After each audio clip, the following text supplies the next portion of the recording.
listeners. Welcome to Idiot Talk, or when the pod hits the pod app, it plays like a king. What it says every ep when it goes on the cloud, and you'll hear the whole thing before you let your phone ring.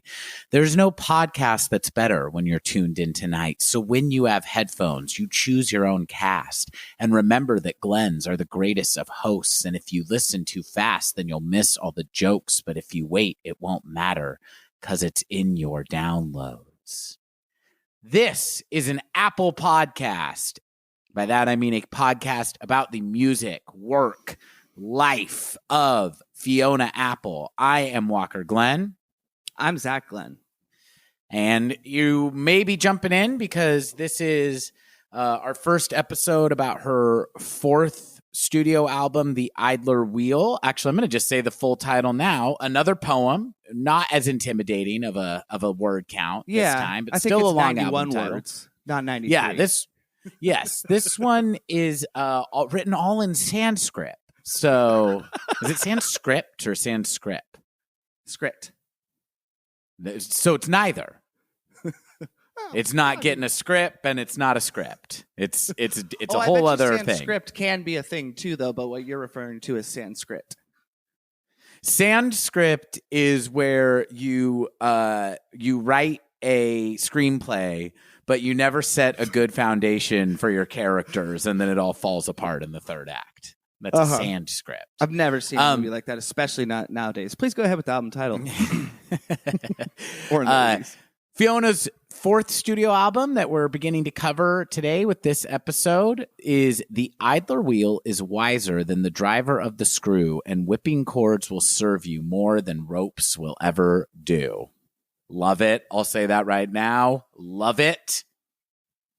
Mm-hmm. Okay. Oh, TOZ holding back. Oh, I guess no.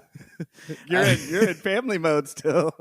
I know. Sorry. TOZ is what well, I guess listeners who listen to our Clifford episode know that is your avuncular name.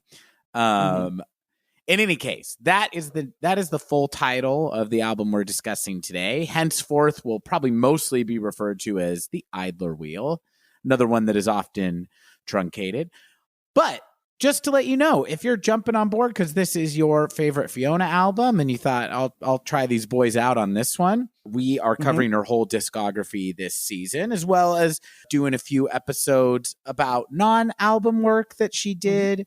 We did a hiatus episode, as well as we occasionally do movie episodes. So that's this season. Last season, we did the discography of Radiohead. So if you enjoy this, if you're jumping in and you like it, lots of content for you to go through out there. But I'm really, really excited to discuss this album, which is a really big one for me with my brother today. But Zach, we've been on a bit of a Fiona-like hiatus ourselves, haven't we? In a way. I mean, I've been filling my podcast vacation time with the subject at hand. So there you go. Research and development. No, I'm sorry, did you ask me how break's been going, or I forget what your question even was? I implied it. I mean, it's we're in a different season too. When we left off, we were in the eye of the storm of spooky season, and now we are approaching the Thanksgiving season. It's a week before Thanksgiving, 6 days at the time that our listeners are hearing this. But yeah, 17 days, isn't it? Oh, when they're hearing it. Oh, yes, Walker, of course. Yes. We record these the morning. These come out at 12 a.m. on Friday mornings, and we record them. We stop recording at 11:59 p.m. on Thursday evening, so that our takes are to the second. But no, how has your break been, and how are you doing in general? Break's been amazing. I'm doing great.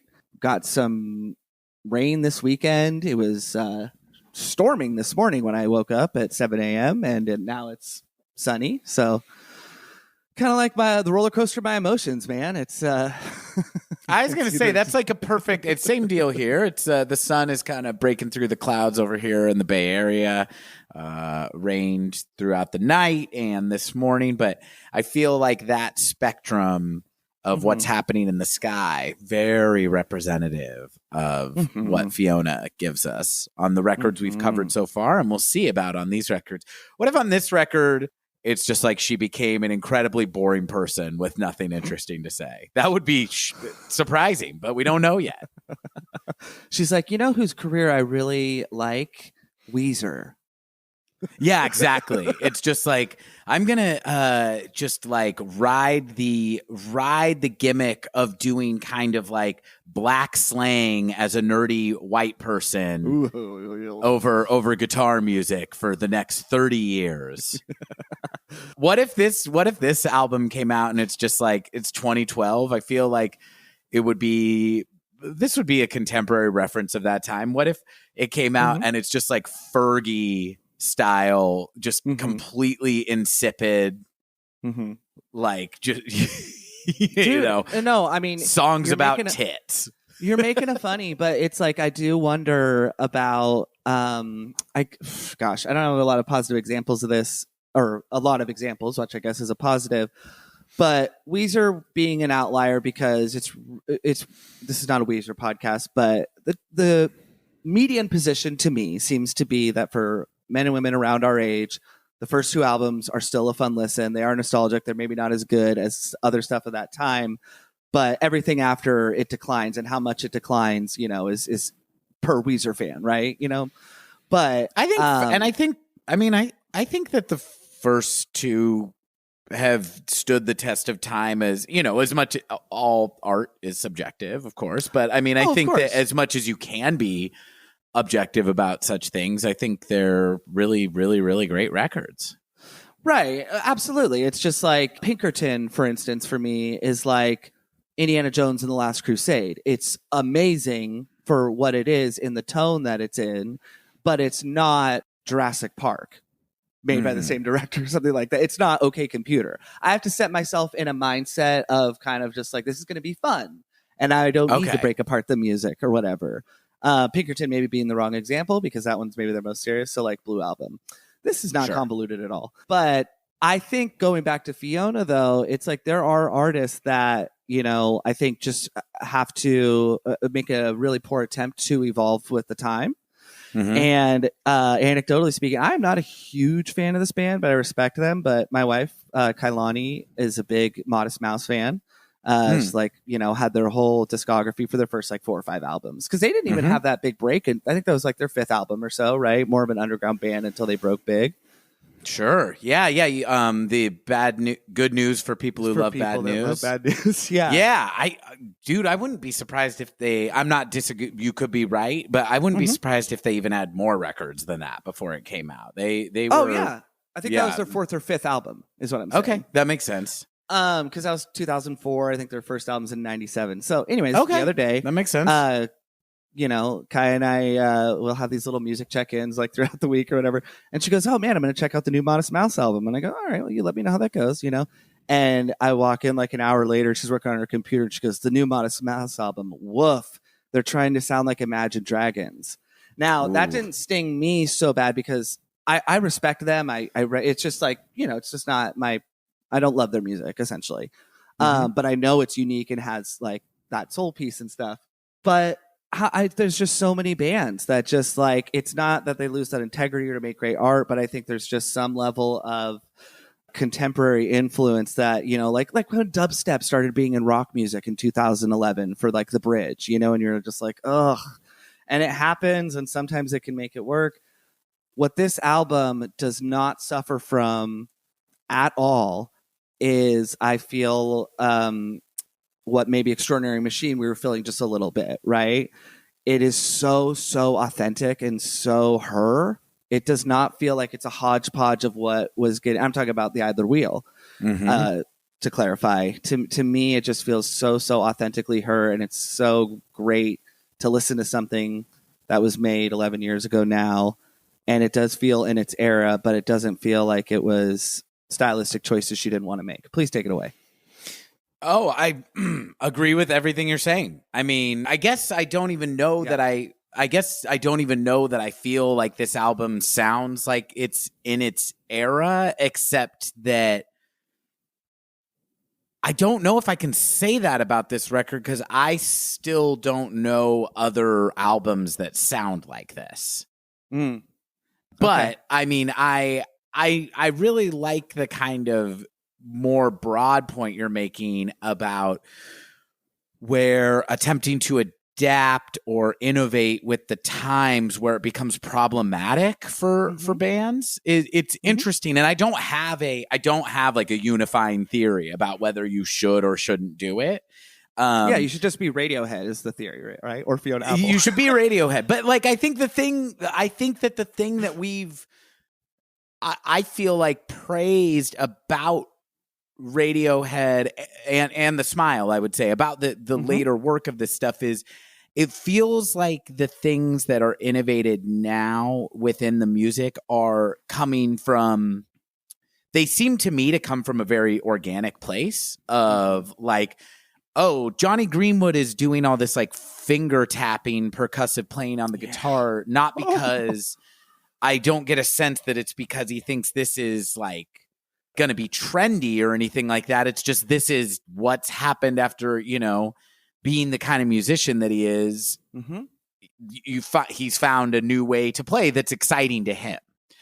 And that organic approach is really nice. But I also don't think Radiohead has tried to reinvent their sound for the last few albums. I don't get the impression that it's trying to I don't get the impression that they've been trying to keep up with what they perceive as happening around them in music really since Kid A, Amnesiac. Can I just respond to that? Sure. Real quick? Except for in the golden era of Radiohead, which is OK Computer On, in my estimation. Except for 2 albums, Hail to the Thief and The King of Limbs. And while I would never say that those albums, but you made the point so well, and we agreed to summarize that it feels like maybe their influences are outpacing them a little bit on Hail to the Thief. And then on King of Limbs, it's 2011, there is that sort of dubstep infusion on like 2 tracks, but in a way that is like, they're not really innovating with like older technology. They're kind of using what's current, and it doesn't sound exciting. And so I think even within that highest tier, there are examples of it occurring, and they might be a little bit lower in that favorite. I think that's a good point. And I mean, the other thing too is like, if you see, again, I don't have it's a theory, or it's an opinion full of contradictions that I guess it's one of those things where it's like, it works when it works, it doesn't when it doesn't. Because I also don't think it's good for artists to slam their ears shut and not take in new things, and that's something like, I love about like, say, like Paul McCartney or whatever. Not that I really listen to a lot of Paul McCartney's new music, but that I love when he talks about music, that he's still excited by stuff that is happening now. Taking it out of music, I think that's like a reason like Martin Scorsese can still make great movies is, it's really it's really exciting to hear this 82-year-old guy be like, oh, this was really influenced by Ari Aster's last couple movies or whatever. That's I cool. saw the Ari Aster picture. It was fantastic. Oh, Beau is Afraid. Fantastic picture. Fantastic picture. And I never thought that I was going to use that for Bobby, but there was something about the way Bobby looked at the camera that reminded me of Joaquin Phoenix's performance. And then I thought, Beau is afraid. Well, what about Bobby being afraid? Because we've seen him be the tough guy, but we haven't seen him be afraid before. So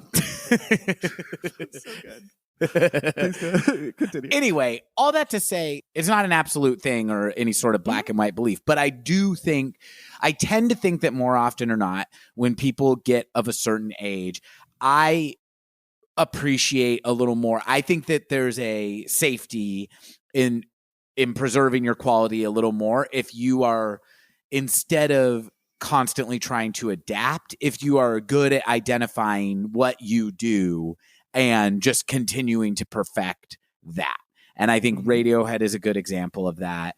I don't know, a band like Built to Spill comes to mind or whatever. It's just like, what we do is we make good, Wilco. Write good. Wilco is a great example. And I do think the high watermark of a band like Wilco and a band like Radiohead are the albums where they're kind of inventing something, inventing a sound. But I tend to think it's better to not do that forever. Wilco is a great example. We write really good sounding alt country kind of roots rock songs. Like, and we're really good at it. And like, you know, we do these kind of arrangements is cool for me. Built to Spill. We do wall of sound guitar music, like kind of emotional, like, classic rock meets indie rock style. And we've been doing that for 10 albums now, you know, cause I hear something like, I every once in a while, like Weezer, I will go, God, what the hell does the new Weezer sound like? And then, you know, rarely do I make it through more than half of the first couple songs. I did that with Green Day sometime recently. Well, they have a new album coming out this year. Yes. Oh, and I did it with before that announcement. It sounds like it was the album. It's got the word motherfucker in the title, and the cover has like imagery from the American Idiot cover, but there's also like a unicorn throwing up, and it looks like a kid's like it's like their 2021 album, I believe, binder covered with stickers.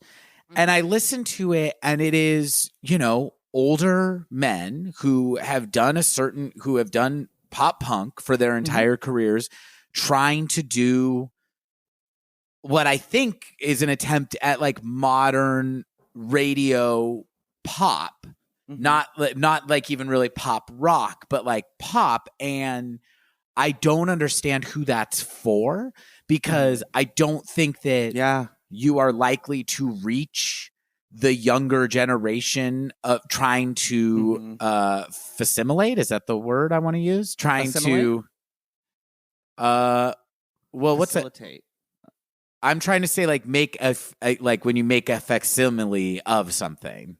Oh, I don't know, but that might be a combo word. I don't know if that's I don't know if that's a word, but trying to mimic what you perceive, what your kids are listening to. I don't think that you are likely going to be able to achieve that enough to reach a new generation, and I don't think that you doing that will speak to your old fans. And when I hear that, I literally go, "Yes, dude." I don't understand why you would not just put out a new album of 15 catchy pop punk Green Day songs and go tour that with go put 5 of those songs in the set of your 30-year career of hits to an audience of, 40-year-olds who still rock with you. Yeah, and also younger people still discover older music. And I think they respond more to an authenticity of people doing what they actually do and speaking their own kind of musical language than they do of people trying to achieve relevance by trying to be modern when it's not really in their vocabulary. U2. U2 is a great example. Every U2 album, they get whoever the hottest producer of the day is, and it's like, oh, okay, now we sound like the Arcade Fire. Now we sound like Imagine Dragons. Like, and it's like, okay. But Edge, can you sound like old guys doing that? Yeah, can you do that one riff that much lesser bands have mimicked for decades? Walker, your point is so well made, and this is not a critique I'm lobbing at you, and I want to refocus on Fiona, but on the Green Day thing.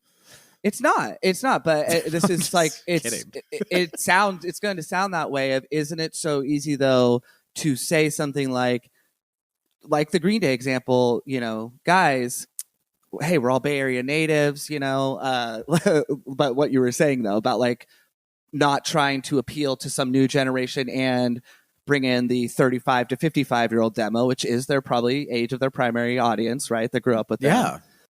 They're probably sick of writing the Green Day songs that we would quote unquote want to hear. And who even knows if we would want to hear and that's why American Idiot reinvented them and all that. So I'm not even disagreeing with you, but I think in the case of something like that is an entity now, but maybe they don't have like it's probably a lot of studio influence and choices of like, hey, here's this new tool, let's add this noise in or something like that. And I don't know, but I just think what Fiona Apple and Radiohead have in common is the spacing out of music. Now, Green Day have spaced out their albums a lot more, actually, since American Idiot, which I think was a very wise choice. But I think that it's very, very important to like retain that fan base and keep them curious by the amount of times per album. Radiohead famously, those dates got longer and longer until they reached what might be their ninth and final album. And then Fiona Apple, how many years? I know this album was completed a year before it was released, but how many years? This was a 7-year gap. Exactly. Yeah. Yeah. And I mean, that's not an automatic to make. And it'll be longer before the next one. It sure will. Yeah. And now, like you were just saying, like, you know, this is full of contradictions and it's a great point to use when it works and not when it doesn't. But I do think there's something to that, right? Of like letting it bake. There's a lot of privilege in being able to do that. I'm not saying Fiona Apple sat on her ass or anything like that, but she is probably able to sustain a certain style of standard of living. I'm sorry, without, and good for her. So if you're afforded that luxury as an artist, there's no silver bullet. There's no amount of time. But I do think letting it breathe and not, people are so sensitive to an attempt to try and stay relevant, cranking stuff out. The big contradiction to all of that would be somebody like Prince, right? So like that dude couldn't stop making albums, right? And right. I'm newer to Prince, much newer than you are. I've gotten really into a lot of his albums lately and stuff, and I love that. Woody Allen, you know, not seemingly a great guy, very controversial figure. One thing I admire is a movie a year when he was up until, you know. So I love those. Don't you think though that is? But with Woody Allen though, it is such an example of like how many of the movies suck. Like the great ones are great, but a lot of the movies suck. Yes, but and I bet like Scorsese's made a lot of movies, but I bet his batting average would be a lot lower if he made a movie a year instead of letting the inspiration breathe and grow, like you're kind of saying. And Dewey Cox taught us, you know, that you can you can sit on a masterpiece for too long, just like James Cameron, right? So it goes both ways, right? Avatar is fine, and the sequel is fine. It's nowhere near as good, in my opinion, as all of his other movies that came before it, you know, and that's my opinion. I love Avatar. But what's that? I love Avatar. Right, but do you watch that or T2 more often? Oh, I like Avatar way better than T2. Okay. But I like Terminator a lot. Aliens I like better than all of those movies. And Terminator I like better than all of those movies except Aliens. Totally. Okay. So I just think it feels so organic. Now, I've taken us all over the damn map in terms of our normal order. I gave my general thoughts and all that positivity. So please feel free to refocus us. But I do just want to say, I said I hear a little bit of contemporary influence in it, and I want to call back to that later. But I want. Well, I'd like to hear that, and I don't even. It's not that I disagree with that. It's just that I don't hear. Whereas, I would say every album of hers we've covered so far, I do hear the era. Now, the only one where I feel like, I don't want to speak for you, but I feel like the only one where that kind of came up as a slightly problematic element of the album was Extraordinary Machine. Because I felt like the first two records sound like everything that I love about the late 90s while also sounding like something totally distinct and unique to Fiona Apple's music. This album is so stripped down and so raw. And I don't know. I'm kind of trying to go like, well, was that like we're really established. I guess when I think about that being reminiscent of the time that this came out, I know there's a lot of lo-fi music and you know, and stripped down indie acts and singer-songwriter acts specifically and stuff like that. But I don't know that I can think off the top of my head of other big established artists at this time doing this. This approach to music where it's like, you know, like, it's like your records have gotten approach or something. It's totally. It's I mean, been and done like before, but not in that era. It's been done before, and it's been done since. Like, I mean, Wilco have come up. Their most recent album is called Ode to Joy. It's extremely stripped down. It's gorgeous, and so that also contradicts the grander point. I don't think they reinvented themselves, but there's still excitement to be had in taking new approaches to music. I don't want to hear you play the same song 10 times an album for your entire career, but totally. I don't know. I feel like we're like naturally getting into talking about the album. Let's stay on the thing you're talking about. What is it about this album that feels 2012 to you, or what other work from the kind of the tens would you say this shares DNA with? If that's even the point you were making, feel free. No, it is. I think that what you said was maybe like a little bit more broad and focused at the same time, and I totally agree. Like, you know, it is a bold approach, and I don't know of a lot of other contemporary artists, even though she did maintain that very like underground, but like she's running in all the circles, and like your music nerds are going to know about Fiona Apple is sort of my perception, right? And I guess I mean, like it not even how big or not, you know, it's like established and a known entity in show business who I would say each album has been. Well, that's not really true. It hasn't linearly gotten bigger, but they have all been. They've all been very produced in one way or another, and this, especially the last one, and this one, you know, you could call it a lot of things, but it's not a super produced record. Anyway, I apologize for interrupting. No, not at all. I appreciate it. So I think that, and I'm going to get to it. I think what I love, Fiona's albums are all so authentic, and I don't mean to sound like so podcast up my own ass or whatever, you know, the artistry, but it's true. I mean, it's true. This one to me is like the peak of that authenticity. I'm not saying it's my favorite. I'm not saying it won't be surpassed, but where we're at right now, especially on the heels of the last one, I feel like you hear her age in the most beautiful way. Like you hear more. She started at such a young age with such a high maturity. I just feel like I'm in the room with this philosopher who's now, I don't know how old she actually was. She's probably 36 at the time. No, Zach. 35? She was, no, Zach. 34. What? She was 34. Like a certain Idio Talk co-host. So no wonder this is resonating with you so much. Me, I can barely remember being 34.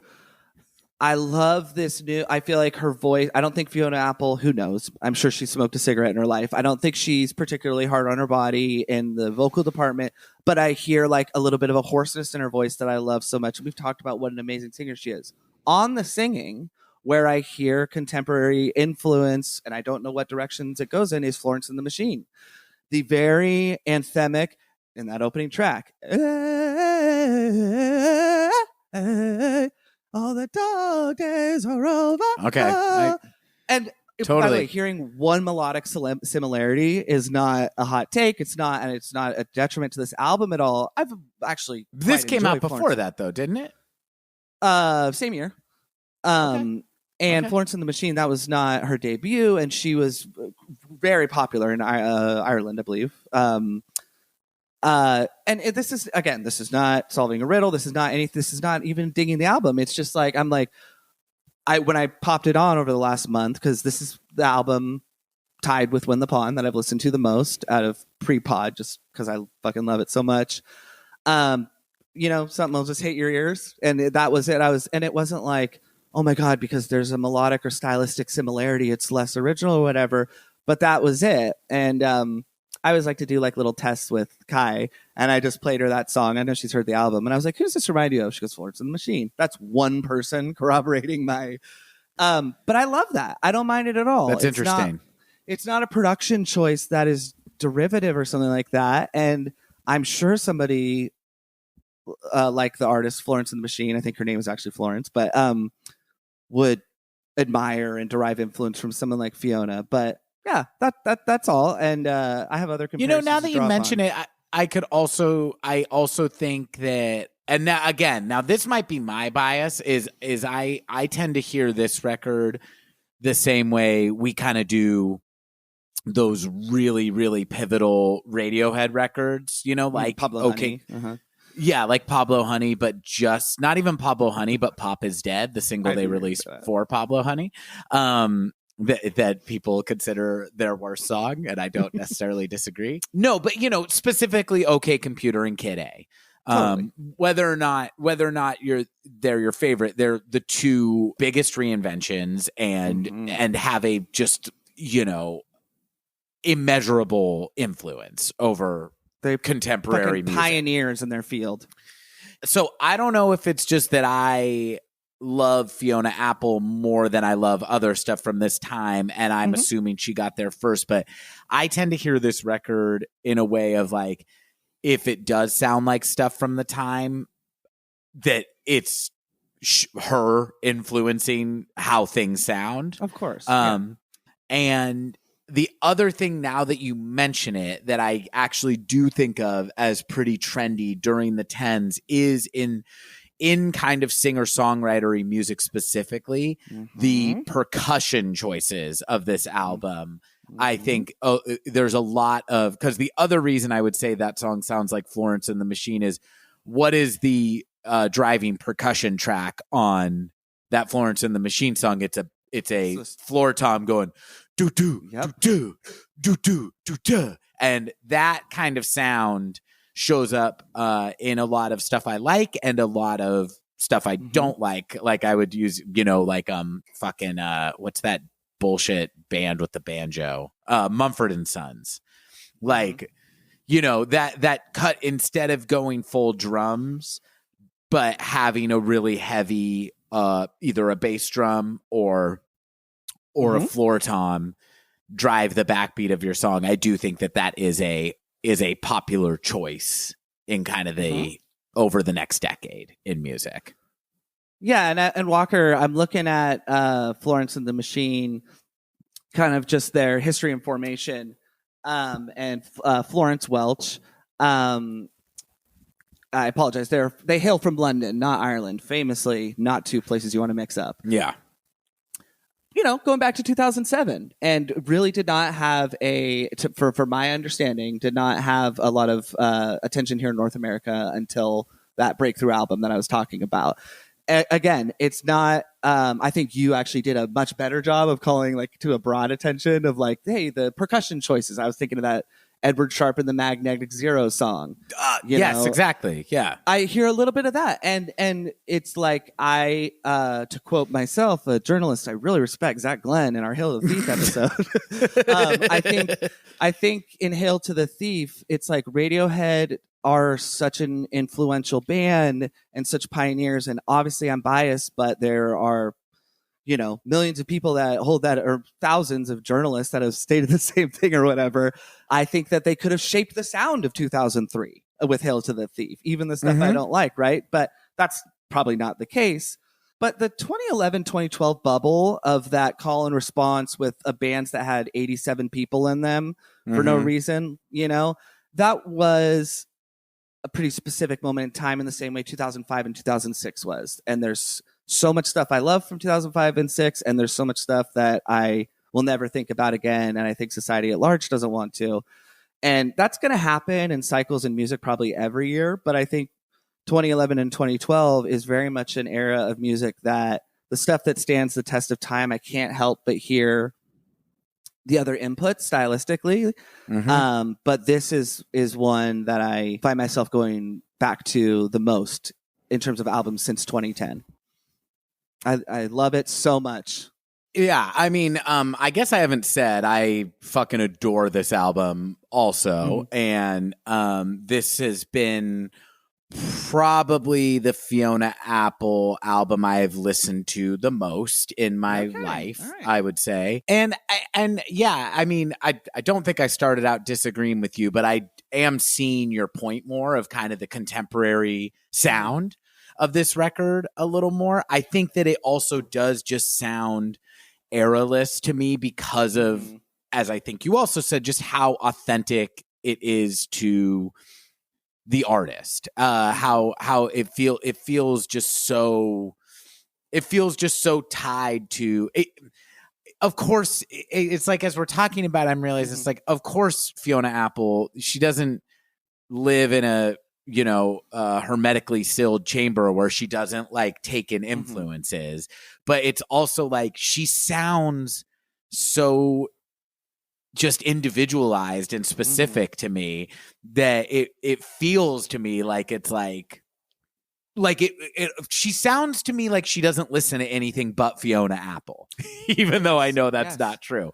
And definitely kind of the boom clap, like hand claps and floor toms thing does really, really either was or becomes very trendy and kind of like indie pop rock of the time. I think to invoke an artist that you already have mentioned, to invoke a Prince, I think the other reason this album sounds pretty removed from any specific era of me is, like Prince, Fiona Apple is one of those artists for me that can take a contemporary influence or do a genre exercise or do like I'm going to do a Velvet Underground style song or whatever, and then is just so odd and specific in her sensibility that it just ends up not so it's like she is doing a lot of like hand clappy and handheld and kind of standing drum kit type of percussion on this album, but it doesn't end up sounding to me like the use of those sounds that permeate music from this time. You know what, Walker? I think that's so well said. And I was thinking about this album in comparison to what I had noted as my previous favorite, When the Pawn. And this show isn't about comparing, previous albums within the artist. It's about comparing all artists to Radiohead, I think. No, I'm just kidding. I was thinking about... That does seem to be our overall project. No, I was thinking about like, is this better? Do I like it more? Or whatever. And I don't know the answer to that. But I think what I love so much about Win the Pawn, to put it simply, is it fucking rocks. And it rocks in Fiona Apple context. It's not, a Guns N' Roses album or Led Zeppelin or whatever, but it really, really hits. And it's a heavy sound. Yeah, the guitar work in harmony with her voice. Listeners, go back and listen to our episode, and then go listen to the album on Win the Pawn. Yeah, you don't want to go in blind. You don't just listen to the album without us telling you how to listen to it. To me, just to keep it simple, this album doesn't quote unquote rock as much. But what I love about it so much is that it does sort of feel like one song. And in that way, Walker, albums that remind, not one song, of course, there's key changes and variation and huge differences per song. But it just feels like one flowing river of experience, the same way In Rainbows does, the same way Dark Side of the Moon does. You know what I'm saying? Then that's what I love about it so much. It's not background music to me. I recognize that there's a ton of variation within the album, but it flows. I mean, it just flows like one continuous journey. And When the Pawn to me doesn't do that. There's big and then there's like different. And I love that about it. It's not abrasive. And Extraordinary Machine does the same thing as When the Pawn, and I think it does it poorly, if I were to be very harsh. I think it's a great album with great songs, but the bump and grind, so to speak, of different songs against each other is bad. In Fiona context, this one, it just feels like one cohesive experience, and that, to me, that is the best praise I know how to give something that feels like, when an album feels like a journey instead of just going to my favorite. So please take it away. I want to ask you, I mean, we both said that we love this album. I've said that it's, the Fiona Apple album I've probably listened to the most in my life. What is your experience with this album? Was this discovered for you? Did you listen to it? Were you anticipating it? Did this involve delivering pizzas around Chico, like a lot of your other Fiona experiences? Like, what's your history with this album been? So, yes, Walker, this does coincide to my pizza delivery days, because this album had a release date of June 18th, 2012. So I've been working at Domino's, 6 months or whatever, driving around till 2, 3 in the morning, as I've covered. And I was anticipating this album because my Fiona Apple fanship, discovery, whatever you want to call it, was at full throttle. And I was just really, really, really zeroing in on her as an artist and her catalog. and just, I mean, it sounds cheesy, but just like having my mind blown when you discover a new type of music by a new artist. It is that feeling, especially in your 20s or whatever, the later in life you get, it is that thing of like, I can't believe I didn't know that this existed, that people could do this or whatever. So, yes, I felt really cool that I was anticipating a Fiona Apple album. I was starting to kind of catch like, oh, this is like a cool artist, and like this is like a grown up thing for me. This is all retrospective. I did not think this pompously or consciously about it, but I was excited, and I was excited to be excited, just like I was with the King of Limbs. Results, a little bit different, maybe. Love that album, but I would say this one met those expectations. And I do think because of some of the just lightly contemporary stuff that you talked about with the percussion, I talked about with the vocals, I do think that made it appeal very quickly to me as well, because so much of that music was proliferating, but this just felt, I'm not trying to say it felt like higher art or something like that, but it was just like, I know this is good. And I was already a musician then, and I understood composition and all that, to a degree. But whether you care about that stuff or not, I do think the music hits you that way. And that was my experience. I anticipated it. I listened to it all summer that year. Got a couple people into it. Friend of the show, friend in life, Keith Bratton. His wife is a huge Fiona Apple fan. That was my junior year of college, and that was sort of what helped us become friends, was find a common thing to bond about, and it was the Eye of the Wheel. So just a really, really special experience kind of discovering it and listening to it, but not really, I know I've talked for a while, but not a ton of detail besides that.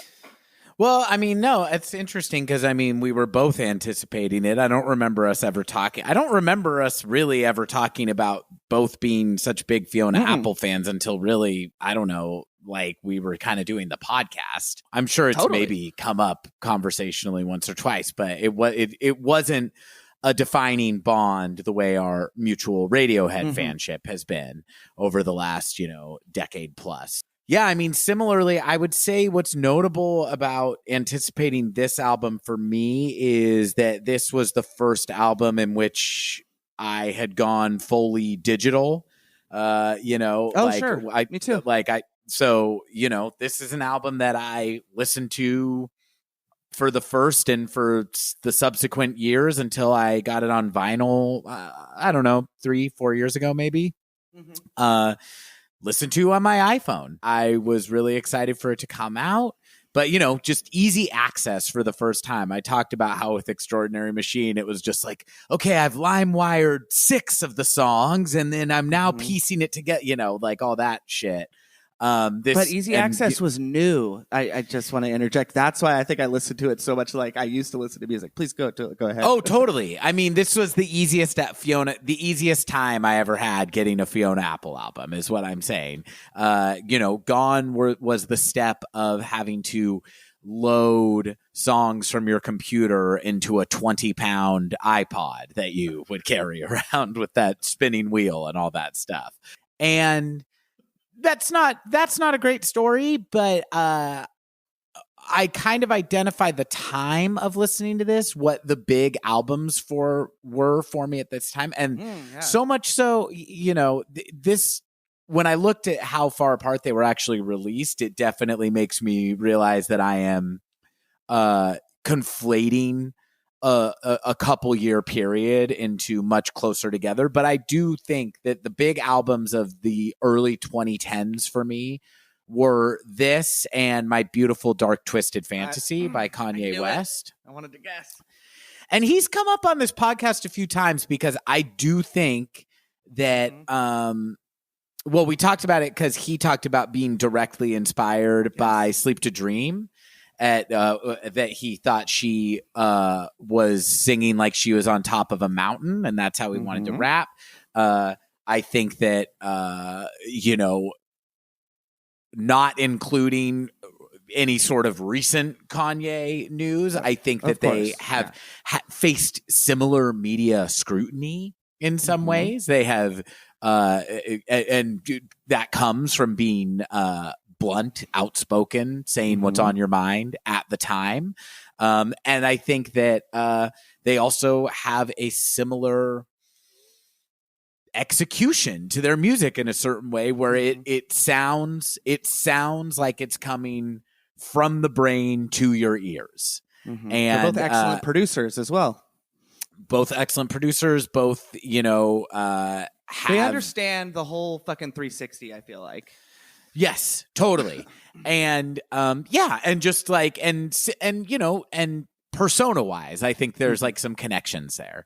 And I think they think there's some connections there because they have interviewed each other and like talked about this. So yeah, in any case, those are kind of the defining records of this time for me. That Kanye record came out in 2010, but I remember I was sitting at my computer the morning that was going to be released, like waiting for it to go live and download it, and just sat there and listened to it all in headphones.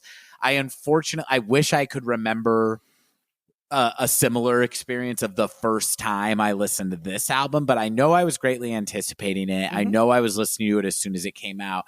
And I know I was anticipating it because I remember becoming aware of it because the single Every Single Night and its accompanying video were released. And I remember watching that on like pitchfork.com or whatever. For you, it was Your Time in Chico. For me, this is what I have previously on this season called my untriumphant return to my hometown, where I was living again from 2010 to 2012. And moved back to the Bay Area in fall of 2012. So this would have been at the tail end there. And so it's just not, music is always important to me, but I remember music and movies were particularly important to me at this time because those were kind of my friends at this time. And and I don't know. It's really easy to look back. There's probably a tendency to go back and rewrite history and remember how much you got something at the time. I've talked about that Extraordinary Machine was the first one where it's like, oh, this is for me. I'm a grown up. This is grown up music. She's talking to me. I understand what she's talking about. Yeah. Putting that in a shorter way, that was the first time I really got Fiona Apple. I would say this album was the first time I was like, she's a genius. Like that's what I'm hearing I'm hearing a one of a kind artistic genius. And I love that. I don't mind saying I still feel that way when I listen to this album today. This is a singular vision that nobody else could do. Try all you want to make a record that sounds like this. You're not going to be able to do it because you're not Fiona Apple.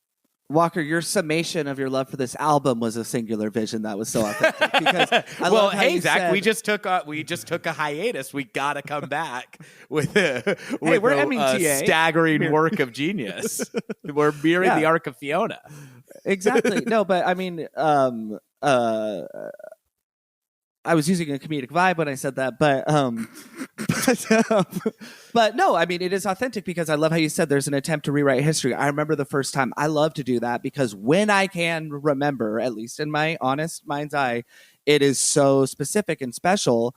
And I don't have a lot of those memories. I have them with some of the albums of the two artists we have covered.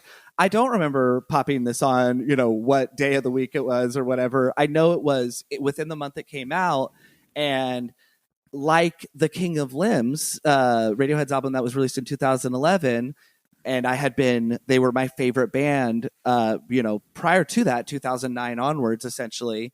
I was so excited that I'm like, there's a new Radiohead album and I get to participate in this. I don't get to find out about the band from this one. I'm like, even though they didn't promote that album a lot, like I'm getting to live in this maybe in Rainbows Repeat. This one, it was like, because I had become so obsessed in such a compressed amount of time with Tidal and When the Pawn, specifically. And then I had this one, I was like so excited. And then for it to meet that, I feel like I'm repeating my point, but what you said though, where it was like, you digested it and were like, this is a singularly brilliant artist. I don't know that I had the clarity of thought, or that impression at the time, but I definitely feel that way now.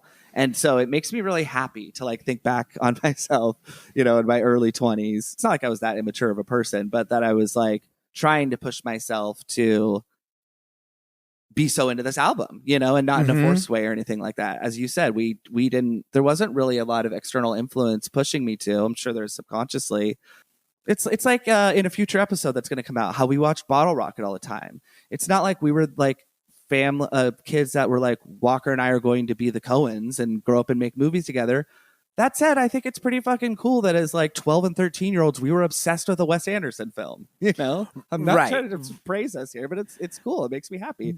Well, yeah, totally. I mean, like, I think that I have been very fortunate in the things that have like shaped my taste. I think because I know what you're saying. Like, it's like it has been warranted to kind of give our flowers to the both peer influences and like adult influences that have like introduced us to cool stuff along the way. And I think we have done that on this podcast. I also think, so this is not negating that, but it's like also, I don't think that we weren't completely isolated culturally, but I don't think that we grew up with culture being super easy to come by necessarily.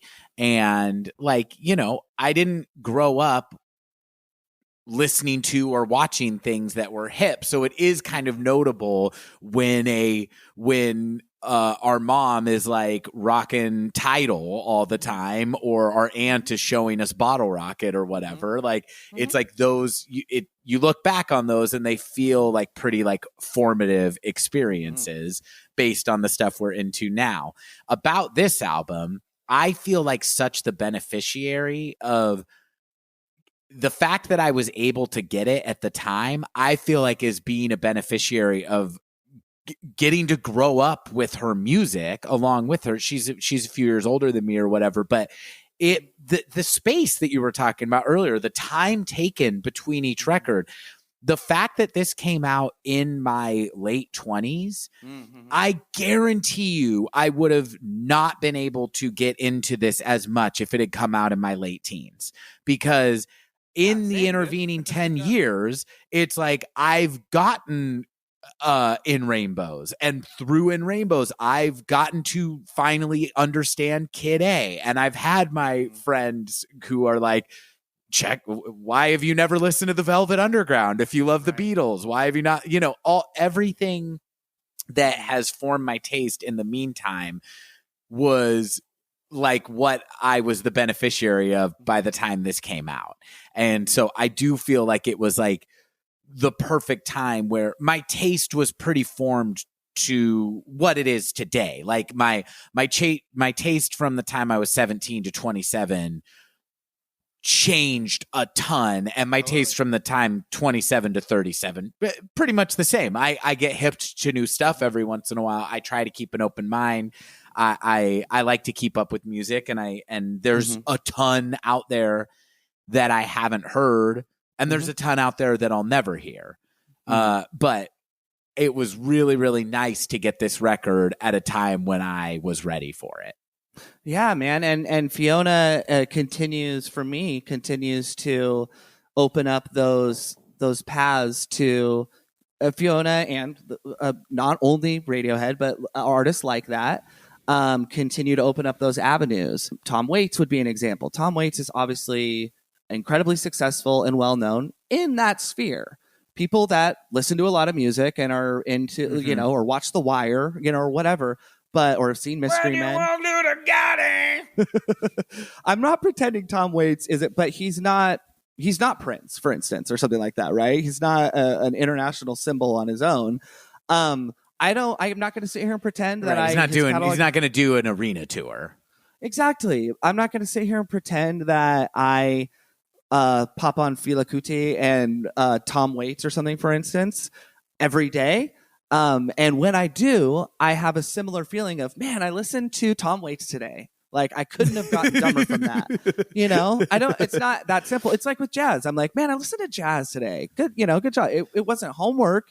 It wasn't, but it wasn't the immediate dopamine hit I get when I hear the opening riff to Enter Sandman, maybe not Enter Sandman, but to any of the songs. Pretty good opening riff. Yeah. Oh, of course. And I love Metallica, as well documented on this podcast. But I think that Fiona, and this is where I think artists that had taken such a wide array, like Flea, that taken such a wide array of input, you can't, if you get really into those artists, you can't help but wonder and want to experience for yourself, like, how does a band write any of the songs on this album, The Either Wheel, or a song like There by Radiohead that just does not feel Western in its composition? Oh, they listen to a lot of different shit, and I just love that. And you're gonna latch on to some of it more than, you know, we're not professional musicians. You might not have the time to do that level of exploration, but it's just, I don't know. I'm so grateful to Stanley Kubrick is another example. Martin Scorsese, you know, like they open up those other avenues of cinema, and you might not latch on to what influenced them, but it's really, really cool when artists can open doors for you like that. Yeah. I mean, and the fact, I feel like art is a feedback loop of influence and inspiration in any medium. But with music, I do think there's really something special with music. The way I've said it before, and I don't think I've said this on the podcast, but I am quoting myself, is I remember having a conversation where I was like, man, it's so funny that you can take a guy playing a blues riff on an acoustic guitar in like the fucking Dust Bowl in 1930 and draw a straight line to like Cardi B, you know, or whatever. Like, it's, you know what I'm saying? Like, it's just like, I love that. And I don't know that things are like. How do you mean, though? Do you mean like because her music sounds blues somehow or something? Or? What I mean is that basically from guitar music to everything that is contemporary now, it all seems to go back to this kind of foundation of blues, which then gets us rock and roll, and that gets us popular music. I guess that's what I mean. Got it. No, I appreciate it. Music didn't start there, but popular music started with the blues, and so everything we have now more or less directly stems out of that. And I think that is really fascinating, and maybe other things do work in such a clean way, but it seems to me like music is kind of special in that way. Well, I think that I think music is special in that way too, but I think that you could say the same thing for film, is that like Stanley Kubrick went to the movie theater every single day, and this is when, during the war era, when it was basically not purely propagandistic, but, you know, a lot of films that would just be like news bulletins and then like a film of the day or whatever. And that is all I'm saying from that, is that story has to follow a certain conventional narrative. Not everything has to be 3 acts. Not everything has to have a character arc. Not everything has to be, you know what I'm saying? But if you're going to break that convention and only have 2 acts that are disconnected, Full Metal Jacket or whatever like that, you still have to follow that essence of story. And it's the same thing with Radiohead or with Fiona. It's like, if you are not going to have choruses, you can't overload the listener's senses by being so bombastic for something they have no frame of reference for. And I think that that's what great musical artists do so well, and great filmmakers do poorly and well, you know, is if you're going Hitchcock, if you're going to break convention, you have to do it. You have to be fucking better than everything else in every other facet, and you have to do it for a reason. If you're going to not just have a verse chorus and you want it to sound like classical music, but also, you know, this or that or whatever, and not just a straight blues call and response or something like that, there's that balance. And I'm not disagreeing that, like, you know, where you said music is, but I think that, like, yeah, there is that framework that you have to work within, and if you're going to work outside of it, you can't abandon it wholly. And that, I don't know. That's all. Yeah. And I mean, what I'm differentiating it from is, like, you know, like big band music or something. It just seems it's like around the early 1950s, you start to get this thing called rock and roll or rhythm and blues or whatever. And that it's like that Elvis invented, right? Yeah. That Elvis invented. Well, he perfected it. Sure. Yeah, he made it less scary. And you know what I mean. Yeah, I think the point is made. Now, we've talked about how different this album sounds from its predecessors. There's some specific reasons for that we'll get into. I want to get into the title itself before we talk about who played on this album and who's behind the boards and everything like that. I'm going to say the full title one more time. Please. The idler wheel is wiser than the driver of the screw, and whipping cords will serve you more than ropes will ever do. Now, Zach, first of all, I just want to ask you, what do you think about this title? Walker, I adore it. And as much as I love Win the Pawn, I felt like you sensed, or maybe there was slight off-pod hinting, but it was pretty organic that you could tell that, like, as much as I love the album, I love the bold ambition of it, I don't love the poem necessarily, or what. I love the choice, but I don't at the same time. This one, going back to I feel the maturity of this artist. I connect to this elongated title more than I do Win the Pawn, and I get maybe the potential metaphors or whatever within Win the Pawn, and I know the backstory.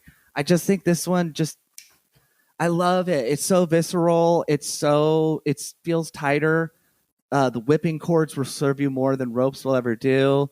It's just the driver of the screw. It's a lot of visceral, physical imagery of being constrained and tortured in my mind. You're not sorry. Now I'm getting in my interpretation. I just like it more than the previous one that has done that. And on its own, I adore it. I think it is so awesome. Well, the idler wheel is wiser than the driver of the screw. To me, it evokes, I don't know that this is what it means, but I think about the fact that Fiona has, maybe by our perception at this point, sat idle for about 7 years, and once again is saying, I know what the fuck I'm doing. People telling me how to do it are wrong because they're not me and they're not doing what I'm doing. I once again get kind of a statement of radical self-affirmation from this of, what does the other poem end with? Because you'll know that you're right. She believes in what she's doing. But Zach, I don't have to speculate endlessly because I do have a quote here from Fiona about the poem itself. But do you want to say anything that it means to you before I read that? I mean, I'd love to hear the quote. I'd love to hear it straight from the artist, but I fully agree with that. And I just, I think, this is what I wanted to say. The phrase in film about what to do, or a critique is tell, don't show, right? Or show, don't tell. Don't tell. Show, don't tell. In film. In music, I don't think that really applies because it's an auditory. I feel like saying tell, don't show is actually a positive. And I feel like, so if I could invent that reverse compliment, I would say she's telling, not showing. You have to think about it. It's on its face. It's not, because I love how self-empowered she is. And you talked about An Extraordinary Machine. The opening track is more reminiscent of like a style we hear in hip hop of like the self-empowerment, broadly speaking. I feel like this embodies that too, where it's like, I've been idle, but like, I fucking know what I'm talking about. But it's not, the cover of the album is not, we'll talk about that. It's not like her, doing a jumping jack, flexing her muscle, right? It's restrained. And I feel like even though if you just think about it, it seems like it's about her. And we'll hear from the artists themselves in 1 second. But that's what I love about it. It's self-empowered, but it's like, she's not showing you right away. It's not Fiona Apple is awesome. Yes, but the cover is a self-portrait that she drew. The album, she drew all the album art. The poem is written into this self-portrait. It's really cool. She can really draw. It's a very, not surprisingly, very specific style. I would say she's not going for realism. It's like expressionistic. And it's really cool, but I think it's another indicator of just how much this album is being distilled down to Fiona Apple's vision. There are way less people in the band. Zach is holding up a drawing he did. A work in progress. Oh, I love it. Dig it.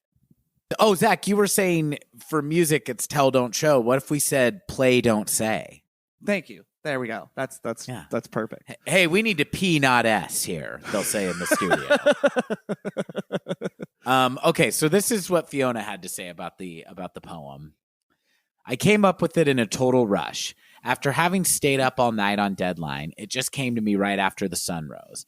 I didn't realize people would be like, oh shit, another poem. It just came out to be what it was. Sorry. If you think about it, the driver of the screw has one job, and he is always trying to change things. But the idler wheel is there and has this great effect on what the gears do. The idler wheel knows the machine much better than just this one thing that's performing this one task. For the second line, I had read about whipping cords in a nautical book that my last boyfriend had. I read that when ropes get frayed at sea, you can repair the frayed ends of the ropes with whipping cords that are very strong. This goes right back to the parenting thing. If I had a kid and I had a choice between teaching somebody how to avoid trouble or teaching them how to get out of it, if I had a kid and I had a choice between teaching somebody how to avoid trouble or teaching them how to get out of it, I'd teach them how to get out of it. Oh, man. She's so fucking awesome. She's so deep, man. Yeah, I have read... sorry, I'm sorry. Please, go ahead, please. No, I just wish I was able to see the world or think about things in this way. Yeah, or maybe not. It seems also really hard. I don't want to seems like there's a price to pay for it. I know. I don't want to unduly beg. I know Fiona Apple is a person. She has flaws. Blah blah blah, et cetera, et cetera. But I think what she is so genuine and masterful at is it's not a facade of the way it started. I don't know what it means. Here's a incredibly deep answer that is probably coming to me as I'm analyzing my own work in the moment. Sure. Of course she's been around the block. She knows what questions are going to be asked, especially, but it's so authentic, again, just to reuse that word. And my favorite part of that quote is where she talks about the idler wheel knows the sum of the parts in the machine essentially better than what was it? The wheel. It's saying like it's not just this thing that does one job. It like understands the whole machine. To me, so she's shifting gears. What like that could be a commentary on like hierarchy in class, like take the medical industry for instance. I have a lot of friends who are nurses. I don't hang out with like a lot of doctors or something. I'm not trying to pretend here, but I do have a friend who's a pediatric anesthesiologist, and listening to them vent about their jobs, as we all do to each other. My take is that the people in the trenches, the nurses, which is a very well-respected and well-compensated profession, but they understand the whole functioning of the organization of the hospital better, and they make less money, and they go to school for less time. I'm not railing against this, but people in the trenches, usually at whatever level, a lot of times will understand the things a lot better than the multi-million-dollar per year, $100 million per year CEO or something like that. An animator at Disney might know what's better than, you know what I'm saying? Like what, and that's not always going to be the case, but I feel like she's commentating on how it's so brilliant. And I don't know if that's what I get out of it though. So anyways, she's really smart. She's smart. She's great. We should do a podcast about her. Yeah, of course. Okay, so Zach, we referenced that this album is different. It's a departure in many ways. Can you just give us like the stats of who's playing, who's producing? What the heck's going on here? When did it come out? We already covered that, I guess. But any just data that you want to give us, raw data. Well, Walker, the artist is Fiona Apple. Yeah. No, it was produced by... Wait, hold on. Is that the same... Is this a different one than Fiona Apple McAfee Maggart? Same. I just didn't include the full title. Yes, okay, exactly. Thank you. Born in 1977, I want to say. Anyways, moving on. September. I didn't know you were on a first two names basis with her. Miss Apple. Ms. It was released June 18th, 2012. Now, the recorded dates of this album are listed not just on Wikipedia, although you can find it there too, as 2008 through 2011. Very, very interesting on that. And I'm sure you probably have this quote as well, but to summarize, she said that it was sort of a looser approach over an elongated period of time. Now, she did have that with Extraordinary Machine, but this just seems different, and we'll talk about that more in depth later. I would love to hear your thoughts on that. But it was not I'm in the studio for 6 months making an album.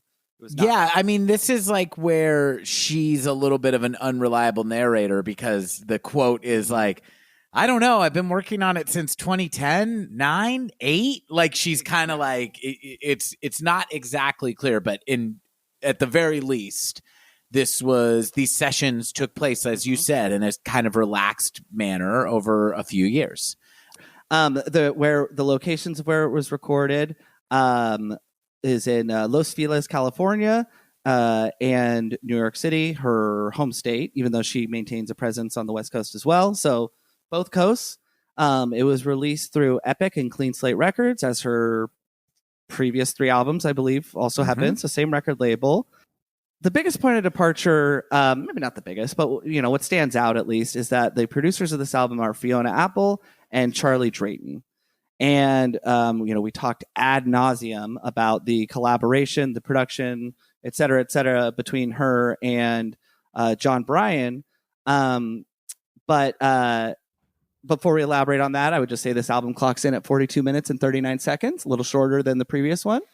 But that is in the truest sense of the word, just the data pertaining to the album. We could talk about sales and reviews if you want, but I want to hear you talk about the production, if you don't mind. Well, like we said, this album has a really different sound. I don't know if we've specified much what that is, but it is incredibly stripped down, the most stripped down of all her records, after I would say the most produced of all her records. So it's a really, really stark contrast following Extraordinary Machine. Charles Drayton was Fiona Apple's touring drummer from 2005, off and on from 2005 on. But when they met, they really, really had this like intense creative chemistry. It was actually Mike Elizondo, the producer of Extraordinary Machine, that introduced them. And Drayton drums for her on her Letterman appearance in 2005.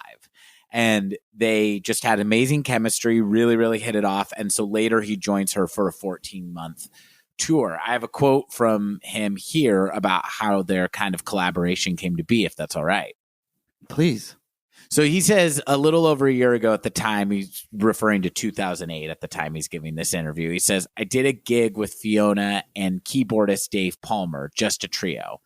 For some time, she'd been looking to perform her music in a different way than the original formula, which I believe may have been research toward a new path for ideas to flow musically. And during that phase, I felt she'd soon find new territory to explore and create. Not long after, she called and asked if I would listen to some new songs and ideas she'd been working on. The song treatments were piano and vocal only, and on my first listen, I not only thought they were amazing, but also that they could have been released just as they were. I thought her fans would love that as well. Needless to say, I was overwhelmed to be one of the first to hear the body of work, although once I landed back on my feet, I realized the challenge in front of me. Fiona expressed wanting to incorporate minimal instrumentation to the new material. She asked me how I would join rhythm to the pieces, and if any ideas came to me, would I share them with her. She was already in producer mode. So, Zach, I think that kind of like naturally flows into just what I think is one of the most interesting things about this record, which is there are only 3 musicians listed, plus her sister Maud does a vocal. A very it's tracks, like right? Just on Hot Knife, which I would say is like a double female vocal duet. Yeah. But other than that appearance by Maud, there's only 3 players. There's Fiona Apple, credited in the liner notes as Feedy, and then it lists what she plays on it, and that's listed as following: field recording, loops, truck stomping, dance partner, thighs on Daredevil, percussion, piano, Celeste, timpani on Hot Knife, voice strings, singing, artwork, bass, keyboard, production. And then Charles Dayton, Charlie, and he is listed as CD.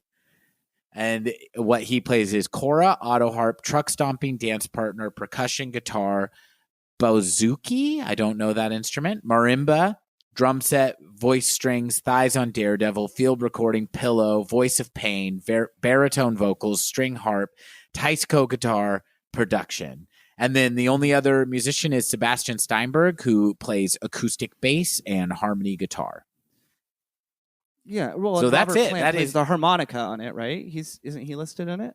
Yeah, actually, that's Dan Aykroyd is playing the harmonica. Oh, on sorry, this album. I was confused the two of them. But yeah, so that's I think that is just a good amount of information to kind of set up how minimal this is, even though a lot of different sounds, instruments, and even not, kind of cheeky things like dance partner, voice of pain are listed from Charlie and Fiona. This is really minimal in terms of its arrangements. There are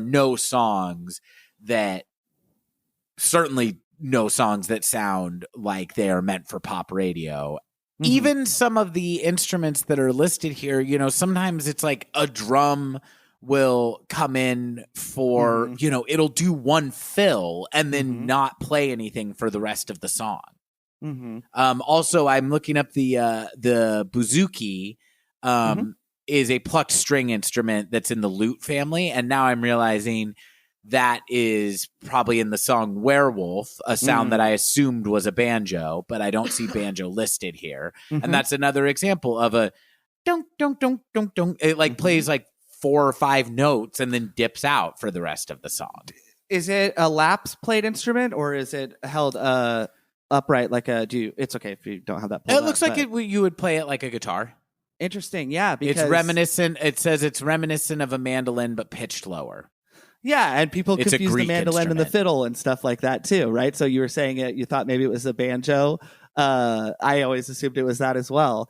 But folks, this is the ear for production of Walker. Even though he was reading it, I love the fact that you could point immediately to what song you think that instrument is played on. I just have one quick thing in terms of points of departure and what you said. How and I was aware of Charlie Drayton's sort of history prior to producing this album. And that I was very, very, in researching this, the history of this, it stood out to me immediately that his collaboration with her as a drummer, touring, what have you, was after the release of Extraordinary Machine, more or less touring that album. Because she had worked with the same percussionist, just as she had worked with the same producer, Matt Chamberlain, on her first 3 albums. And I understand that John Bryan did not actually produce Tidal, but he was heavily involved in the creation of that album, right? Played a lot of instruments and collaborating. It seems to me she made a very clean break from a lot of the previous collaborators. And not because they're bad people or anything like that. That's not what I'm getting at. But I think that's really cool. And she's doing something different. So it makes sense to work with different people. Absolutely. And, there are drummers, Dave Grohl, Phil Collins, whatever, who understand so much more than just being an expert drummer. Many drummers, many musicians. But we tend to think of it, at least I do, as a very specific type of musician or whatever, because drums are just so involved. This is probably sounding a little ignorant, but I mean it in more of a positive way. I think to collaborate with somebody whose primary focus is percussion is such an interesting choice. Right? Rather than, I don't know, like someone like Paul McCartney, who's an amazing bass player, guitar player, and drummer, but strings come first. It's like, it totally makes sense that she would go for that. Not muted, but more. The fact that bass is even listed as an instrument on this album cracks me up because it almost sounds like a White Stripes album in terms of its lack of bass guitar. And I love it. I love the really choice cool. that it's always an acoustic bass too, though. It really has those like it has that really like it's. I don't think it's fretless bass, but it has that kind of like flow. It just seamlessly like fits into what they're doing, and I also would say too, like this sound, the sounds they go for all sound really dry too. Like there's really it sounds really effectsless. And this is a studio album. And I emphasize that because her next record is recorded at home. And so, but this is a studio album that sounds like a bedroom album to me in the best possible way. So you have the intimacy of it sounding like a home recorded project and the quality of it being a studio project. But yeah, it's like, whatever effects are on there, I'm sure there's reverb on her vocals and stuff like that, but it is subtle and it really, really sounds raw, acoustic, and in the room. There's just one other thing I wanted to say about this collaboration, which was kind of what Fiona said about it. You talked about, I don't know if it was the word used, but I feel like we've both been talking about kind of the immediacy of this record, just how Fiona it feels, and it feels maybe more Fiona than anything that has come out so far. She seems to really credit him with kind of elevating her approach, which is the quote is, she says, "Charlie makes me pay attention to what's happening right now." And then going on about this, elaborating, she says, "He is my partner now in music. We're working together, producing my next album. And I feel that he has influenced the way I write. I've written things that are a little more challenging for me to play and a little more challenging for me to sing because I know he's going to be with me and that I'm going to get the feeling of focus and dedication to every single thing that I get when I'm around him." So, yes, something about these guys really, really inspired each other. And maybe it's just like relationships in any field, because I feel like the way her and John Bryan talked about each other was not too different than this, but it's just like, maybe sometimes to reinvigorate yourself, you need to, see what chemistry you have with a new person. Like, it's just like making a new friend or having a new romantic partner or something. It's just like, this is what needed to happen to get to this new sound. Yeah. Using Leonardo DiCaprio instead of Robert De Niro. Using Leo instead of De Niro to make your pictures. But I mean, what is interesting is I do think that like the John Bryan version of Extraordinary Machine, it doesn't sound like the Idler Wheel, but it certainly sounds more connected to the Idler Wheel than the Mike Elizondo version does to me. Oh, I hadn't thought of that. I think I agree.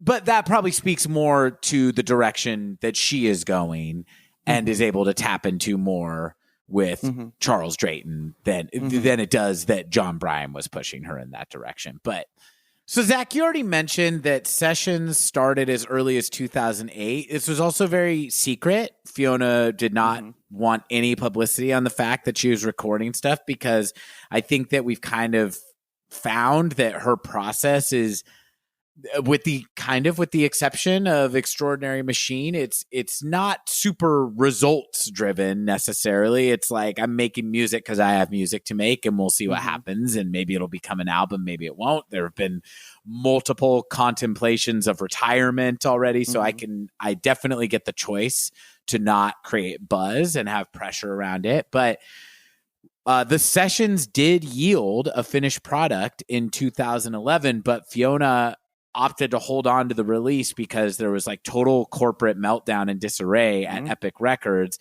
and she loved what she had and believed in the album enough that she wanted it handled properly. So she waited until the label found a new president. Now, I also think this is interesting because this is 2012. That means we're in the height of the Romney campaign. Do you think that she was out there stumping for Mitt Romney as well? Or do you think, like, was she looking for a new president across the board, not just at Epic, but for our nation?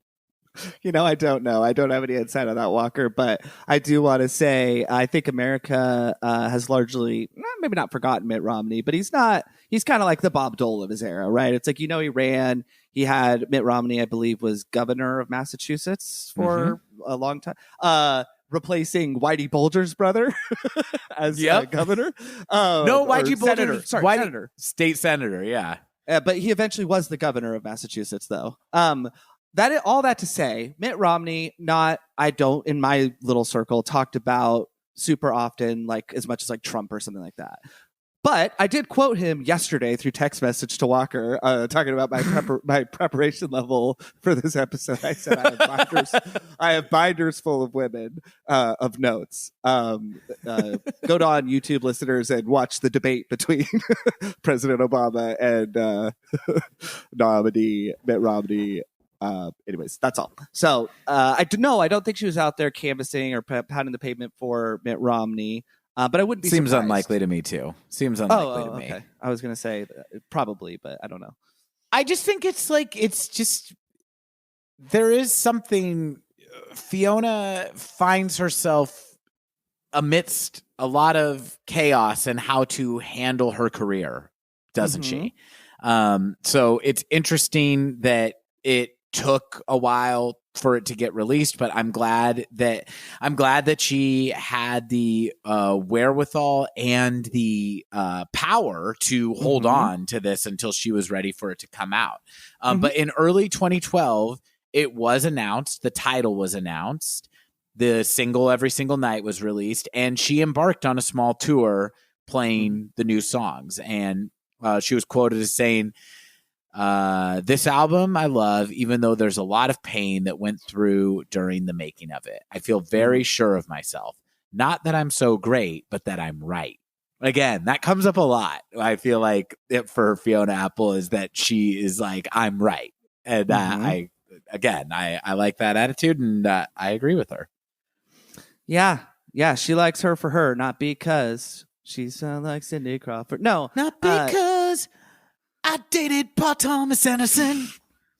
No, but I love that because she's so empowered, but I believe she comes across humble as well. I know she's a very cause-oriented person, and she certainly has opinions that we would associate to political causes, and I love that. But in this context and in that quote, I feel like what she's such a master of is being like, I'm right for me, and this is like, or my art or whatever. It doesn't mean here's my opinions on everything or art or whatever, and you all need to think that. She has a great level of confidence in the presentation of her art, and I think it's that's confidence, awesome. Not arrogance, is how I perceive it. Absolutely, and confidence is a positive attribute, in my opinion. Arrogance, not so much.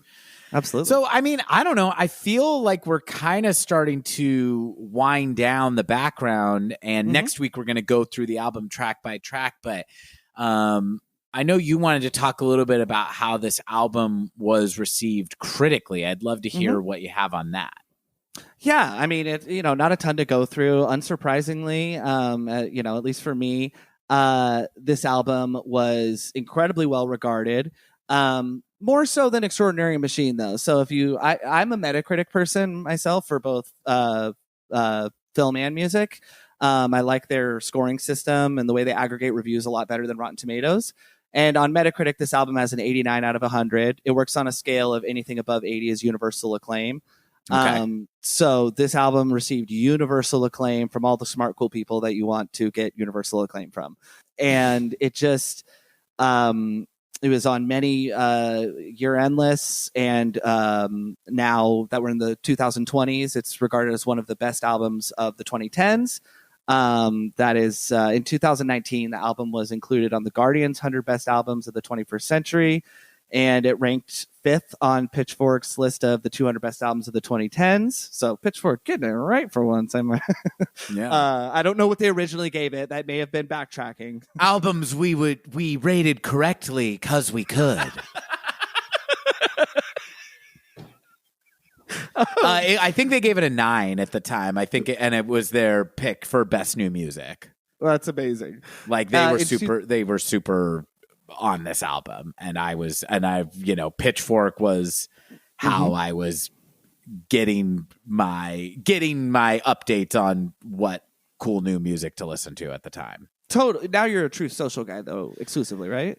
Yeah, now I just listen to YMCA because it was a Trump campaign song. So it's the only good song as far as I'm concerned. And I also listen to that racist Don't Try This in a Small Town Country song that came out earlier this year. Don't try this in a small... I've only heard of it. I've actually never heard it either. I've just read the lyrics and been like, gross. And then, in 2020, a very, very big year for Fiona Apple. Rolling Stone placed this album at number 213 on its list of 500 greatest albums of all time. Okay. So, I mean, that's just, it's this is not how, as listeners and fans of music, I really try not to let my perception and expectations be guided by what I jokingly said, all the smart, cool people, but that is really, really huge.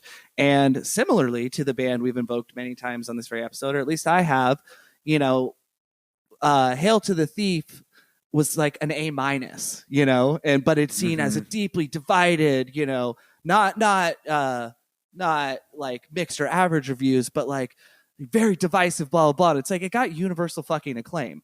But its follow-up In Rainbows actually got universal fucking acclaim, and it's generally not thought of as a divisive album unless you're on Reddit and somebody's trying to get attention by having a stupid hot take that isn't hot. So I think it's not, things aren't a one-to-one, but I do think, though, in comparison to the album that came before it, this one is more clear that it's not divisive in terms of Fiona Apple fans and people that love her work. It's just a more profound and unique artistic statement, in my opinion. And again, like Radiohead, that's like that. I would say similarly, it's like the one that I don't like as much is A-, but it's an incredibly special album that doesn't sound like anybody else could have made it. I think this quote might lead us in nicely to kind of, resting our case for today and encouraging folks to listen to the album before next week. Please. If you haven't heard it, if you have heard it, listen to it again. I'm going to listen to it a few more times before we talk about it for sure. But just to kind of like put us in the mood of what we're going to be listening to and going through next week, I really liked this paragraph from the review at the time that Pitchfork gave it. It says, "This is the most distilled Fiona Apple album yet. While her celebrated previous work was marked by eclectic musical flourishes courtesy of producers including John Bryan and Mike Elizondo, The Idler Wheel is fearlessly austere in comparison. She worked with touring drummer Charlie Drayton on the album, and his touches are light and incisive. Speaking of the record's signature clattering percussion, including thigh slaps, truck stomps, and pillow, according to the credits, Apple associated the homemade sounds with an increased freedom. Quote, I just like that feeling of I'm in charge. I can do whatever I want, end quote. And this music concrete approach is not random. Every single waveform is pierced with purpose, from the muted heartbeat thumping through Valentine to the childlike plinks popping around the uncharacteristically optimistic Anything We Want, to the chugging factory sounds that give Jonathan its uneasy rhythm. On the oddly life-affirming Werewolf, a banjo shows up, which we now know is a bouzouki, so sorry, Pitchfork. Oh, I should write it. Albums we would list the correct instrument in our review of if we could. If we'd listened to Idiotalk at the time. Love how angry about this Pitchfork article from 3 years ago you are. A banjo shows up, plucks exactly 4 notes, and then dips out, never to return. You made an island of me, she belts on that song, and the Idler Wheel's spareness does lend it an insular loneliness, one that's divorced from the outside world while also being intimately in tune with its basic realities. As Fiona's self-drawn album cover suggests, the inner workings of her mind can be scary, ugly, and head-splinteringly vivid. I mean, I think that's a really well-written review and a really good summation of what this album sounds like. I agree. Do you have anything that you want to add before we break for the week and go listen to The Idler Wheel a few more times? Come back and listen to it again together? Not much. I mean, I would just love to summarize and say it may, I don't know if it sounds like this or not. It may sound like I have a somewhat uncomplicated relationship to this album, at least in comparison to the previous album, Extraordinary Machine. But that's not to say that my commentary or thoughts on this album will be devoid of even minor criticisms. But yeah, as it stands today, I love this album. I'm really, really excited to keep listening to it and to listen to it on pod and just see what new things we glean from it. Very, very excited. And like you said, I would encourage listeners to listen to it in the interim if you've already heard it. It's a really, really fun experience. Couldn't agree more. Can't wait to talk about the songs with you, Zach, and with you listeners. We will be back next week on a Friday. Hey, have a nice holiday if you celebrate. I hope you have a good time with your people, whoever they may be. and we will be there to nurse you through your post-turkey hangover next week on a Friday. I have been Walker Glenn. And I'm Zach Glenn.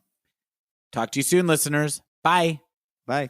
Idiotalk is a Glenn Brothers production. Get in touch with us at idiotalk.podcast@gmail.com or follow us on Instagram at idiotalk.podcast. Thanks for listening to